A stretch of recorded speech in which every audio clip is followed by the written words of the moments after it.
জানাবো আজকের বাছাই করা গুরুত্বপূর্ণ 10টি তাজা খবর। শুরুতেই হেডলাইন্স। সুপ্রিম কোর্ট এবছরের নিট ইউজি পরীক্ষার্থীদের ফলাফল আগামী শনিবার 20 জুলাই বেলা 12টার মধ্যে তাদের ওয়েবসাইটে প্রকাশ করার জন্য ন্যাশনাল টেস্টিং এজেন্সি এনটিএকে নির্দেশ দিয়েছে।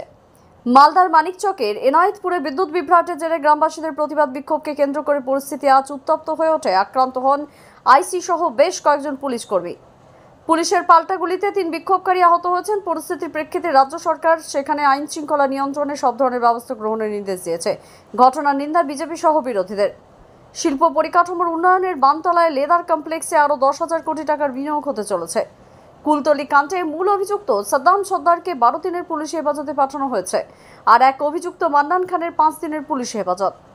ভারতের প্রাক্তন ক্রিকেট অধিনায়ক সৌরভ গাঙ্গুলি এবার মোহনবাগান রত্ন পুরস্কার পাচ্ছেন। প্রতিদিন নিয়মিত সঠিক খবর শোনার জন্য আমাদের চ্যানেলটিকে সাবস্ক্রাইব করুন। আসছে বিস্তারিত খবরে। সুপ্রিম কোর্ট এবছর নিট ইউজি পরীক্ষার্থীদের ফলাফল আগামী শনিবার 20 জুলাই বেলা 12টার মধ্যে তাদের ওয়েবসাইটে প্রকাশ করার জন্য ন্যাশনাল টেস্টিং এজেন্সি এনটিএকে নির্দেশ দিয়েছে। প্রধান বিচারপতি ডিওয়াই চন্দ্রচূড় এবং 2 বিচারপতি জেবি ফার্দিওয়ালা ও মনোজ মিশ্রর বেঞ্চ আজ নির্দেশ দেওয়ার পাশাপাশি এও বলেছেন, পরীক্ষার্থীদের পরিচয় গোপন রেখে শহর ও কেন্দ্রভিত্তিক ফল প্রকাশ করতে হবে। আগামী সোমবার 22 জুলাই মামলার পরবর্তী শুনানির দিন ধার্য হয়েছে।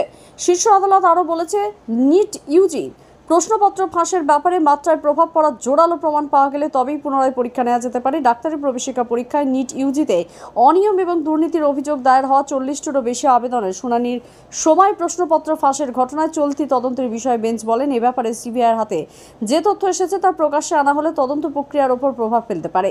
বেঞ্চ অবশ্য জানিয়েছে, সামগ্রিকভাবে যে পরীক্ষার পবিত্রতা ক্ষুণ্ণ হয়েছে সেই বিষয়ে সংশয়ের কোনো অবকাশ নেই। পুনরায় পরীক্ষা নেওয়ার সর্বশেষ ব্যবস্থা হতে পারে বলে মত সর্বোচ্চ আদালতের। মানিকচকের এনায়েতপুরে পুলিশ আক্রান্ত হওয়ার ঘটনায় আজ ব্যাপক উত্তেজনা ছড়ায়। মানিকচক থানার আইসি সহ অন্যান্য পুলিশ কর্মীদের ওপর গ্রামবাসীরা হামলা চালালে থানার আইসি পার্থসারথী হালদার গুরুতর আহত হন। এছাড়া আক্রান্ত এএসআই সত্তার হোসেন, সেকেন্ড অফিসার রাকেশ বিশ্বাস সহ বেশ কয়েকজন পুলিশ কর্মী। আক্রান্ত আইসি সহ পুলিশ কর্মীদের প্রায় 4 ঘন্টা ঘেরাও করে রাখে উত্তেজিত জনতা। সংবাদ মাধ্যমের জনপ্রতিনিধিরাও আক্রান্ত হন বলে জানা গেছে। পরে মালদা জেলা পুলিশ সুপার প্রদীপ কুমার যাদবের নেতৃত্বে বিশাল পুলিশ বাহিনী ও র্যাব গিয়ে আক্রান্ত পুলিশ কর্মীদের উদ্ধার করেন। উদ্ধারের পর ধরপাকড় অভিযান শুরু করে পুলিশ।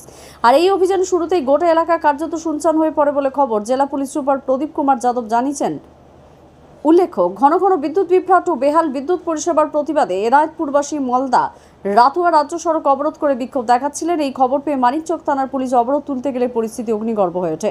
অবরোধকারীরা পুলিশকে মারধর করে, পুলিশের গাড়ি উল্টে দেয়। অবরোধকারীদের ছত্রভঙ্গ করতে পুলিশ গুলি চালালে 3 বিক্ষোভকারী আহত হন। তাদের মালদা মেডিকেল কলেজ হসপিটালে ভর্তি করা হয়েছে। ঘটনাস্থলে এখনও পুলিশ মোতায়েন রয়েছে, তবে পরিস্থিতি আপাতত নিয়ন্ত্রণে।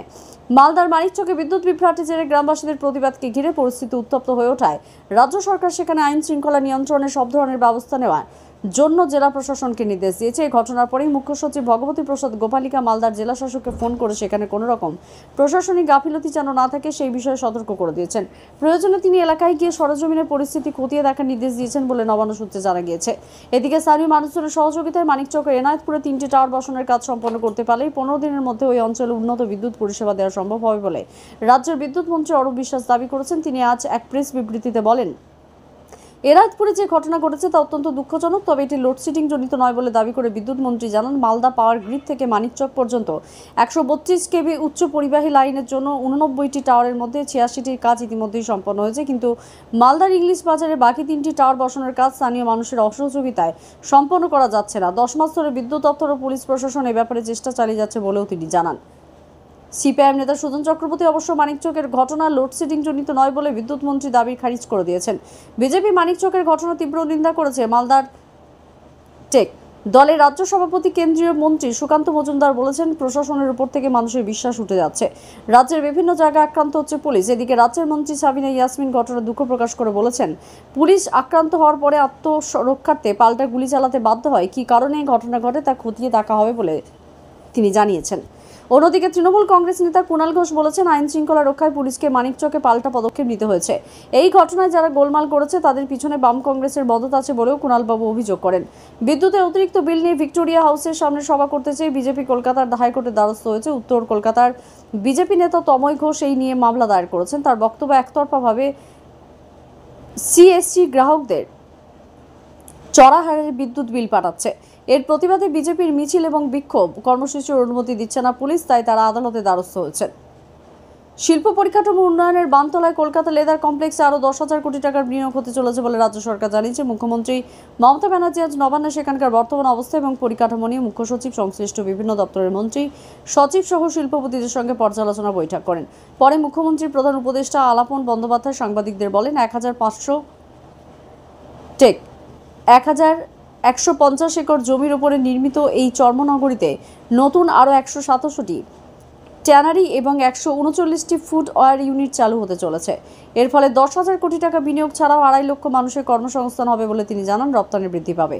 এর ফলে সেখানে মোট 7.5 লক্ষ মানুষের কর্মসংস্থান হবে বলে তাদের দাবি। এই কমপ্লেক্সের পরিকাঠামোর উন্নয়নে 475 কোটি টাকার একটি জলাধার সহ মোট 900 কোটি টাকা খরচ করা হয়েছে বলে আলাপনবাবু জানান। উল্লেখ্য, বর্তমানে কলকাতার লেদার কমপ্লেক্সে 500টি ট্যানারিতে 25,000 কোটি টাকা বিনিয়োগ করা হয়েছে। এখানকার উৎপাদিত পণ্য বিপণনের জন্য আলিপুর এবং মিউজিয়াম সংলগ্ন এলাকায় হিটকোর উদ্যোগে একটি লেদার মল তৈরি করার সিদ্ধান্ত নেওয়া হয়েছে। উত্তরবঙ্গের রাঙাপানিতে কাঞ্চনজঙ্ঘা এক্সপ্রেস দুর্ঘটনায় 1 মাসের মাথায় উত্তরপ্রদেশের গন্ডায় আর চণ্ডীগড় থেকে অসমগামী ডিব্রুগড় এক্সপ্রেসের লাইনচ্যুত হওয়ার ঘটনায় কমপক্ষে 2 জনের মৃত্যু হয়েছে, আহত আরও কয়েকজন। বেলা 2:30 নাগাদ ট্রেনটির অন্তত 21টি পাশের বেলা 2:30 নাগাদ ট্রেনটির অন্তত 21টি বগি পাশে ননজুলিতে গিয়ে পড়ে। উদ্ধারের কাজ চলছে। রেলের পক্ষ থেকে গন্ডা ছাড়াও কিষানগঞ্জ, নিউ জলপাইগুড়ি, শিলিগুড়ি, আলিপুরদুয়ার, নিউ কোচবিহার, গুয়াহাটি সহ বেশ কয়েকটি স্টেশনে হেল্পলাইন চালু করা হয়েছে। নিউ জলপাইগুড়ি হেল্পলাইন নাম্বার হল 6287801758, শিলিগুড়ির 1749397735, আলিপুরদুয়ারের 9046226635 এবং নিউ কোচবিহারের 7605036155। মুখ্যমন্ত্রী মমতা ব্যানার্জি এই দুর্ঘটনার গভীর শোক প্রকাশ করেছেন। এক্স স্যান্ডেলে তার বার্তায় তিনি আহতদের দ্রুত আরোগ্য কামনা করেন। কুলতলি কাজে মূল অভিযুক্ত সাদ্দাম সর্দারকে 12 দিনের পুলিশ হেফাজতে পাঠানো হয়েছে। তাকে এই মামলায় আর এক অভিযুক্ত মান্নান খানকে আজ বারুইপুর মহকুমা আদালতে তোলা হয়। মান্নানকেও 5 দিনের পুলিশ হেফাজতের নির্দেশ দেওয়া হয়েছে। সরকারি আইনজীবী এদের জামিনের বিরোধিতা করে 14 দিনের পুলিশ হেফাজতের আবেদন জানিয়ে কুলতলি এবং জয়নগর থানায় এদের বিরুদ্ধে একাধিক মামলা হয়েছে বলে উল্লেখ করেন। পুলিশকে লক্ষ্য করে আগ্নেয়াস্ত্র দেখানোর ভিডিও ফুটেজও আছে বলেও তিনি আদালতে জানান। অন্যদিকে আসামি পক্ষের উকিল বলেন, তুচ্ছ বিষয়কে বড় করে দেখানো হয়েছে। সাদ্দাম একজন সমাজসেবী, তার কাছে কোনো অস্ত্র নেই। ভুল তথ্যের ভিত্তিতে পুলিশ তাকে ধরতে যায়।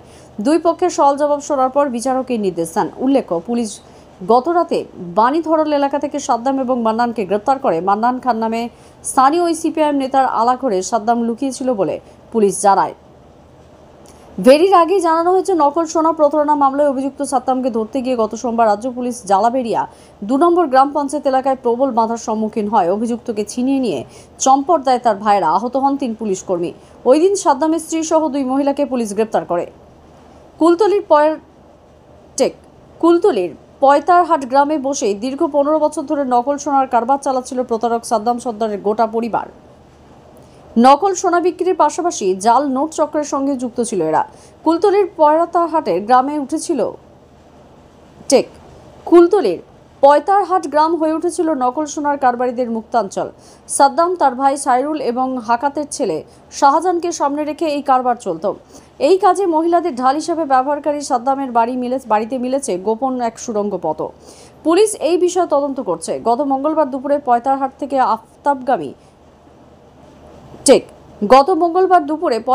থেকে আফতাব সর্দার নামে এক দুষ্কৃতীকে গ্রেপ্তার করে।